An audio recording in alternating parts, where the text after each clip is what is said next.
thanks again for coming tonight. Yeah, Valentine's Day. That's what you should have called tonight. Valentine's Day. Although I did actually have chocolate for breakfast, but I think that was a coincidence, and I bought it myself. But you know, that's what you have to do when you're an independent woman, right? Just buy your own damn chocolate. Okay. Our next performer tonight will be Kira.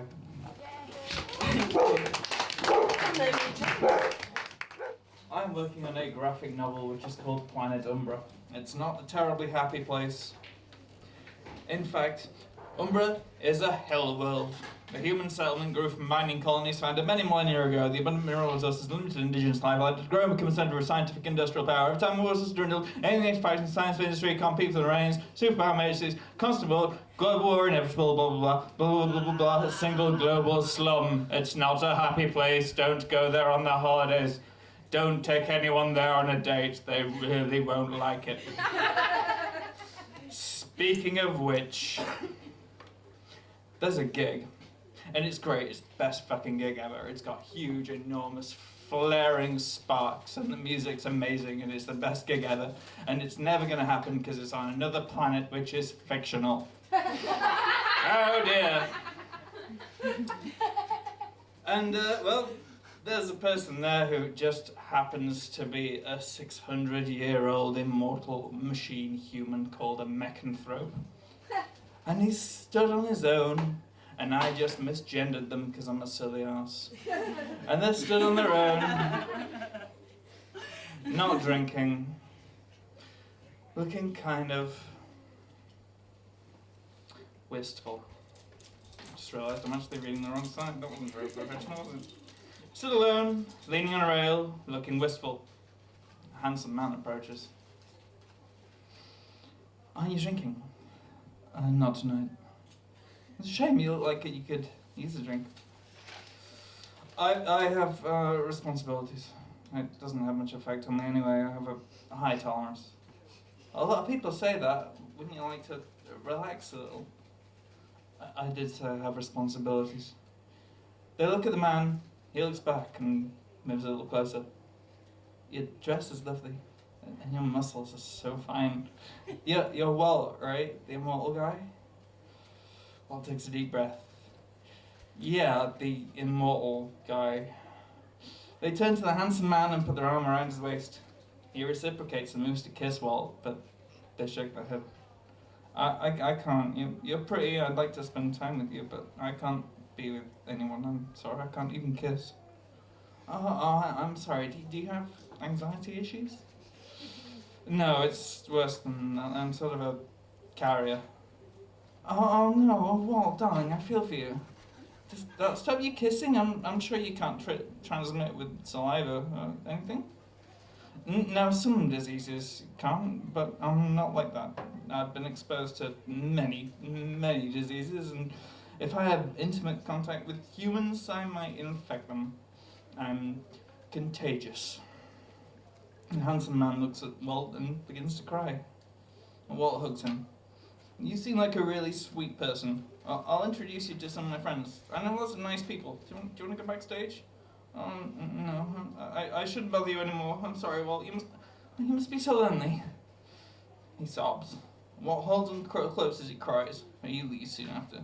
I'm sorry, I have to go. And Walt's left alone, leaning on the rail, and they start to cry too. Their impassive expression is streaked with tears. Even their tears are lethal. Thank you, that is all.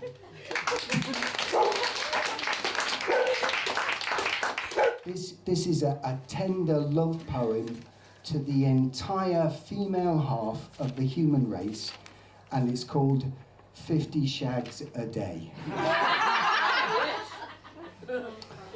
I woke up one morning from a horny dream in which I just made love to every woman I'd seen. So I gave my wife a very slow and a lovey one. She kissed me all over, that was fun, till I was good to go again, so we had another one. Got to work late, the receptionist said I'd been missed, so we grappled and we fucked and we finally kissed. till they were banging on the door of the stationery cupboard, so I sprang out shouting, "This is Mother Hubbard," and I just gave her poor doggy a bone. The HR manager asked to see me immediately in her office, so I had her on her desk through every single orifice. She said I'd be breaking all the rules if I did that again. I said it's not a question of if, it's more a question of when. She threatened disciplinary. I said, oof, go on then. Reflecting in the canteen how good women look in uniform, I jumped the dinner lady because her teacups made me storm. Escorted from the premises, I had to phone my boss. I said I hope my absence from this meeting would not be too great a loss, but something came up at the last moment. Driving up the road, I pulled into a petrol station. Girl in pay booth smiled at me, deserving adulation, so I stuck my nozzle in and I filled her to the brim. And then I went back to me car and I did the same damn thing again. Double nectar points. Nice. And so I spent the afternoon in a state of sexual tension, relieved by friendly women who obliged me when I mentioned that they were very beautiful and could they lend a hand or any other thing they had to help reduce the constant swelling of my gland. Then I went home to my wife and told her I'd had a hard day at the office and a few other places as well.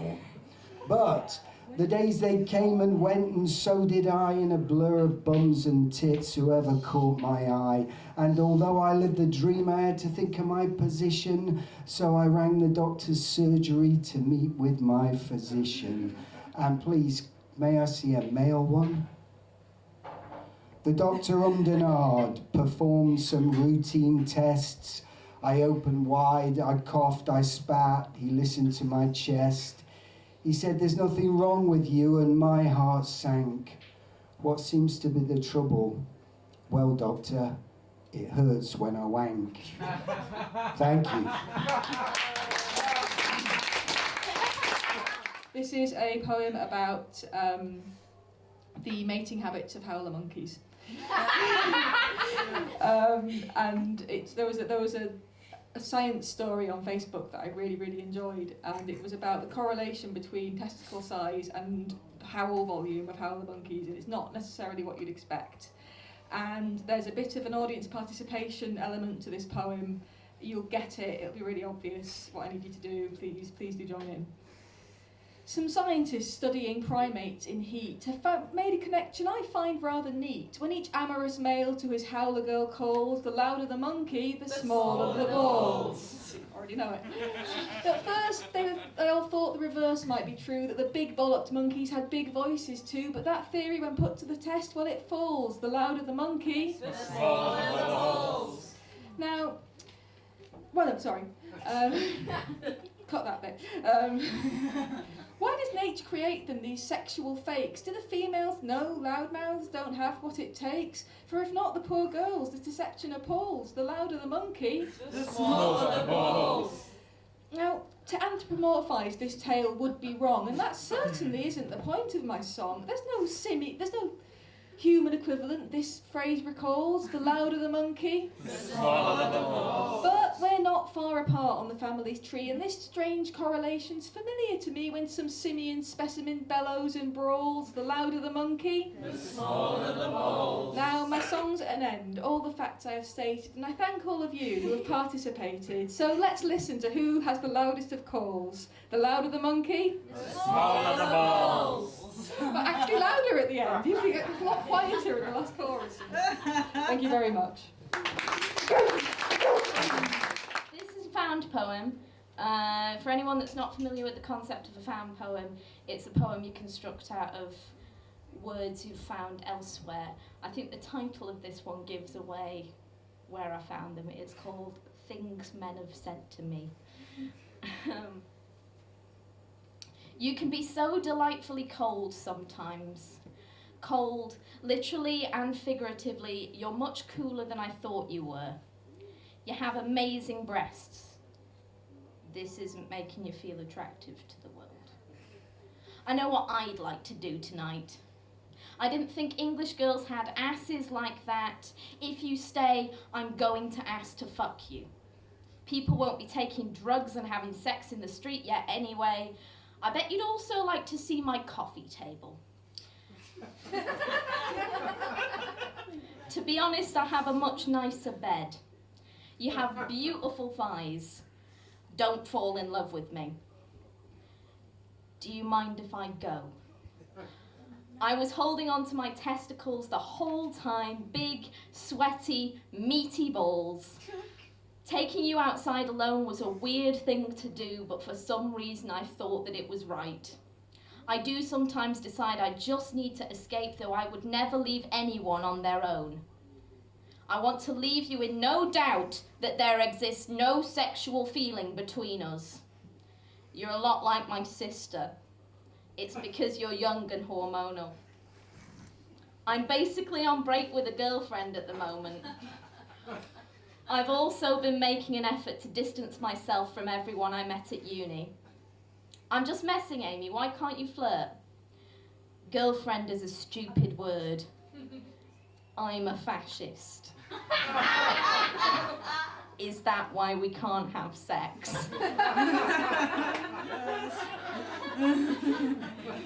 I don't think sleeping together broke the friendship, as you say. So in what way was that a mistake? Because as far as I'm concerned, it was a thing that happened. I completely understand why you've asked me to stay away from you for a while. It's entirely your choice, but I feel it was merely a miscommunication after the fact. However, I do think certain aspects of things need to be explained. I actually know a disappointing amount of swingers. I was aware that there may have been greater forces at work the other night.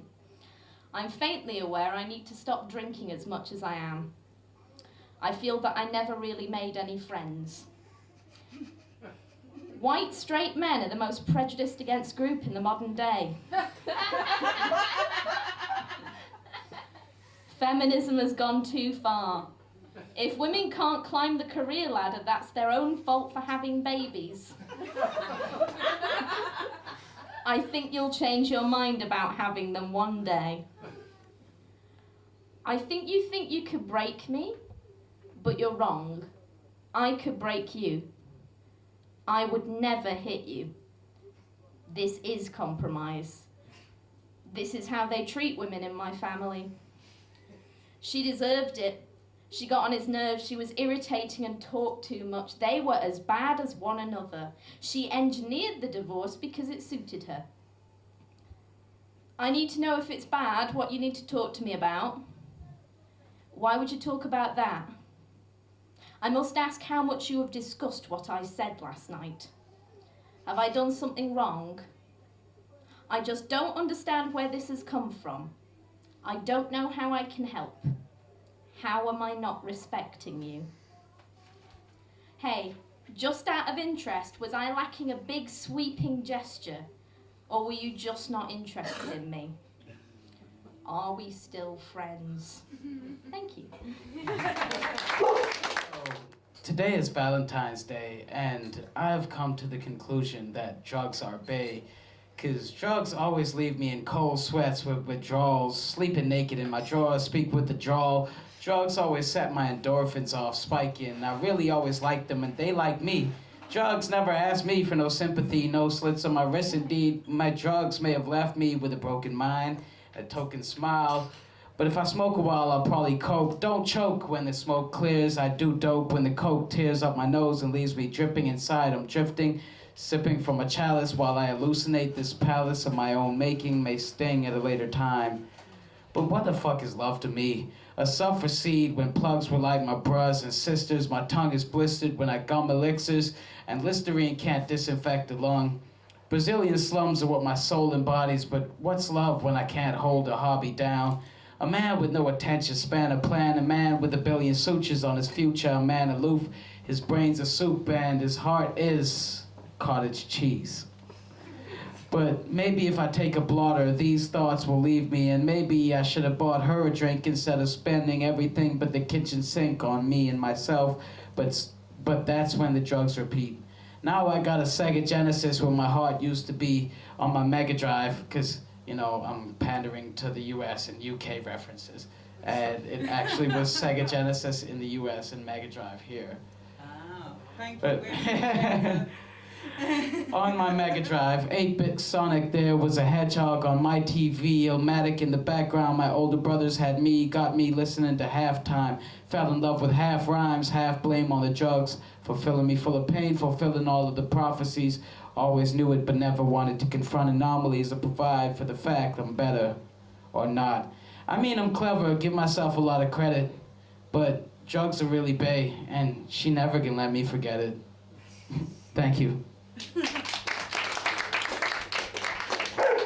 yeah, this is almost sonnet. It's not actually technically in pentameter because I can't be bothered. Inspired by the film 10 Things I Hate About You, and is titled 10 Things I Hate About Valentine's Day.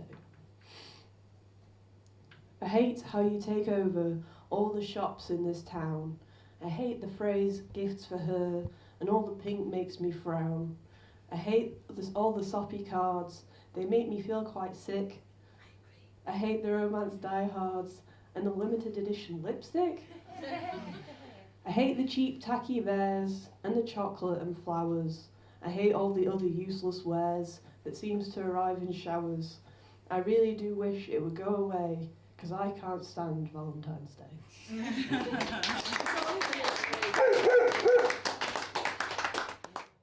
I'm upset that I feel that I've been told that I'm all wrong, that my version of being feminine is just too fucking strong. My hips don't sway enough to sashay when I walk. My work is too manly. I swear loudly when I talk.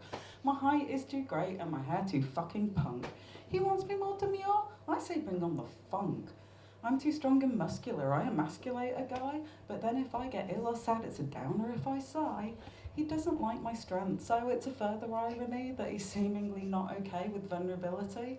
So long as it's all light and fun and I am well and fit, then all the rest can be ignored and questioned for a bit.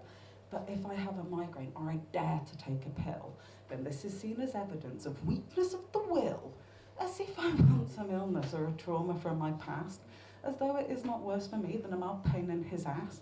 But to imply that I choose victimhood really makes me want to swear, to nail him to the floor and slowly torture him with flair. I'm neither to complain nor to be bravely insincere, so spontaneous recovery is the only path left clear. But then I stop and ponder how, despite all the above, I still would say that we are quite deeply in love. It can't be just the sex, although I can't deny that's great, but it's not quite all I look for in a partner or a mate. He's no Adonis, not my physical ideal, but I can't deny the way that being with him has made me feel. It's possible he's blinded by who he hopes I'll one day be when I step from my neurosis into self-actuality. And despite all his comments, he will occasionally say the universe is enriched by the inclusion of me. He insists, although annoying, I'm not required to change, but to feel both loved and judged is really rather strange. However, if it's true that despite all of my faults, that he's chosen, that he loves me, thinks I make a nice gestalt, and he can, when he wants to, be a truly sweet, nice guy that's opened up my heart and made me vulnerable and cry. But then I stop and think, well, with all that judgmental shit, might I not be better off just being single for a bit? Or maybe with some humour I can find a middle way, a mature and measured practice to enable me to stay. Because he can be kind and loving, supportive, patient, keen and strong, so long as it's in private and it doesn't take too long. He's given the gift of fearlessness and shone a light into my life, which has brought in equal measure a fair amount of strife. But on the whole, I still would say there's been more good than bad, and he's more bombastic fool than incorrigible cad. So I could probably grin and bear it without becoming a Stepford wife, or just be fucking grateful when I've got him out my life.